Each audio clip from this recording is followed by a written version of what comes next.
Madayaw! Welcome to Mapagyaman, a podcast series proudly presented by the Davao Oriental State University Center for Futures Thinking and Regenerative Development. In this episode, we will have another exciting conversation, and this time with the co-founder and head of field operations and scientific partnership of RRReefs. Ladies and gentlemen, please help me welcome Ms. Hanna Kuhfuss. Thank you so much, and thanks for having me today. Welcome to Dorso, Ms. Hanna, and welcome to the beautiful Davao Oriental.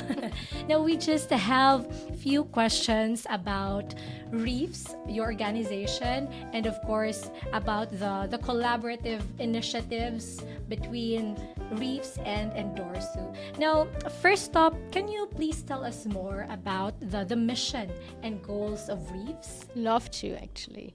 So RRReefs, first of all, I would like to elaborate on the name. So RRReefs stands for Rethinking, Rebuilding and Regenerating Coral Reefs, and that's exactly what we're doing. And our mission is to rebuild 1% of coastal reefs by 2033.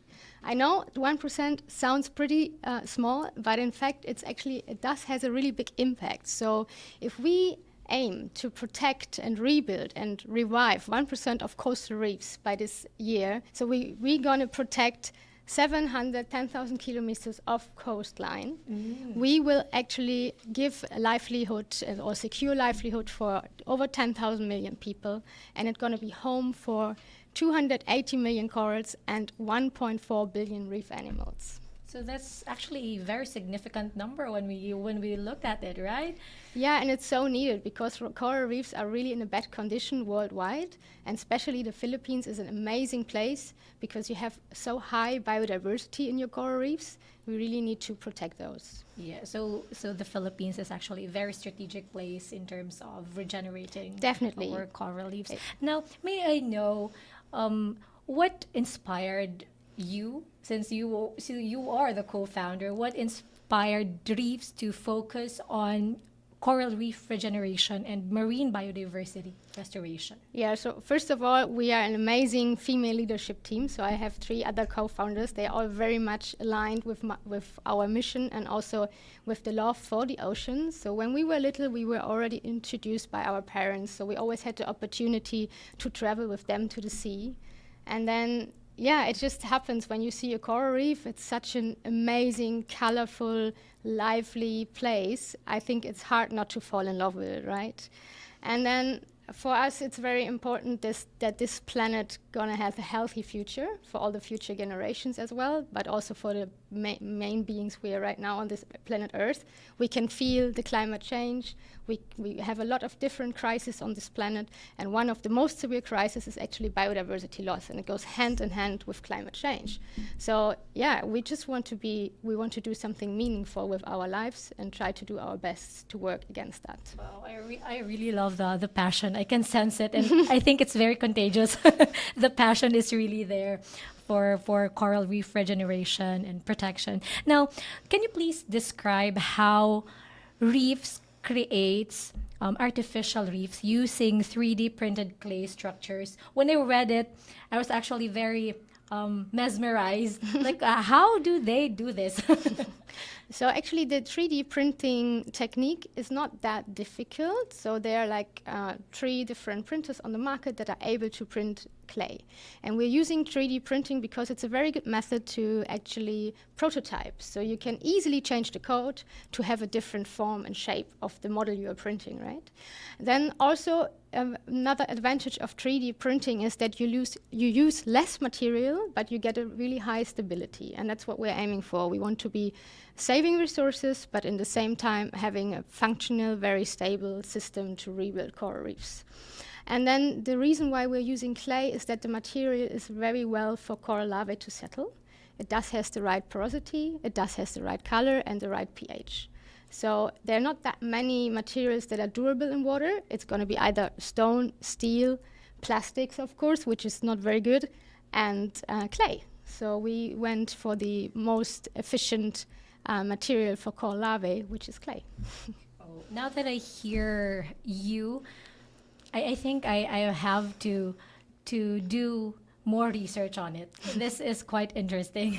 Now, I have also read in your website that art and education are integral to your approach to coral reef regeneration. Could you please elaborate on how art and education are incorporated into the organization's initiatives? Yeah, so this is a very important pillar to us because we believe we need to have everyone on board to actually have the impact we want for our environment and for the coral reefs.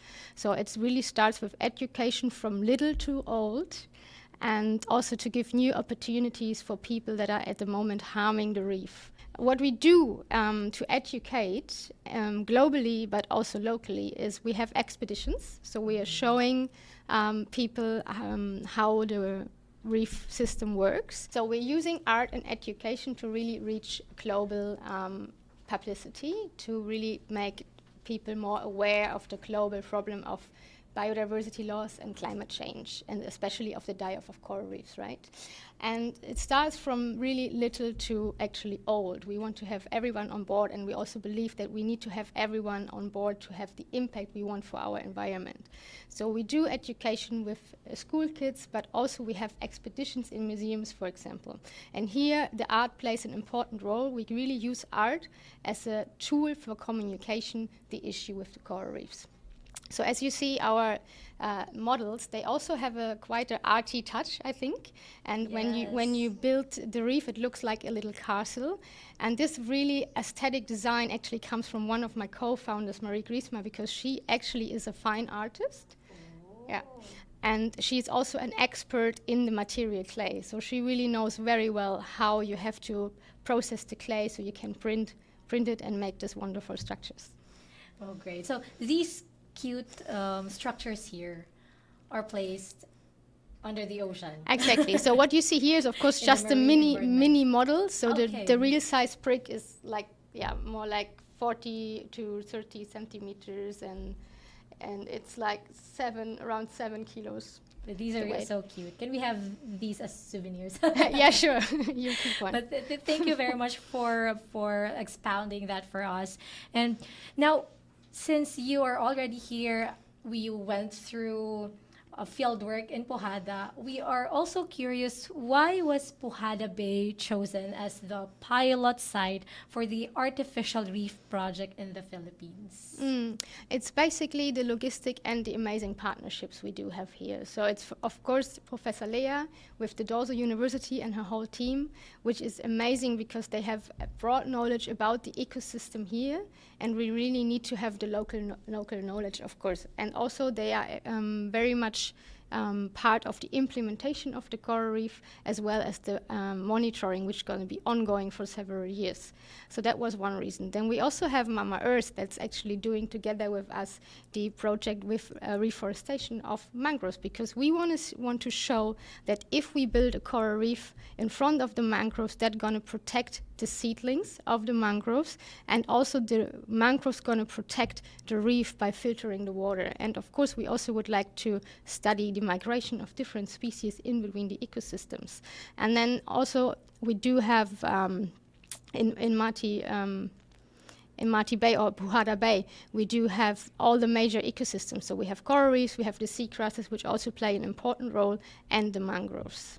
Oh, it's amazing that you have actually considered the interconnectivity of various ecosystems. Thank you very much, Ms. Hanna. Now, before we wrap up, may we know from your perspective, how can our local communities, our local people, indigenous people living in the coastal areas contribute to your effort, to RRReefs' efforts in coral reef regeneration and marine biodiversity restoration? Yeah, that's again coming back to our pillar of education. So everything starts with education and empowerment. So we really want to have those people on board. So coral reefs, they not only suffer by climate change and other global stressors like the commercial overfishing, but also we have a lot of local stressors. So we do have pollution, we do have careless tourism, It's not that much the case here, I believe, but it might come. So we really have to control that tourism develops in a sustainable way and wildlife is treated well, and the people that are doing the guidance need to be educated. Then we do have, I think I mentioned pollution already, we have overfishing, and that's the major problem here, I believe, and also the climate change effects. So what we need to do is raising awareness in the local community, especially about the overfishing, and give them an opportunity to sustain their livelihoods without overfish the reefs. Oh, that's great. And thank you very much, Miss Hannah. That is actually our last question. And we are so glad that you could make it to our humble podcast lab. This conversation has been very insightful. Thank you very much. Thank you so much. Now, to our dear listeners and followers, thank you for tuning in to today's episode, and we would love to hear from you. So if you have questions, please don't hesitate to reach out to us through our website or social media channels. To stay up to date with future episodes, please make sure to subscribe to our podcast. We have plenty of exciting topics and guests lined up, so don't miss out. Until next time, Hiraya Manawari.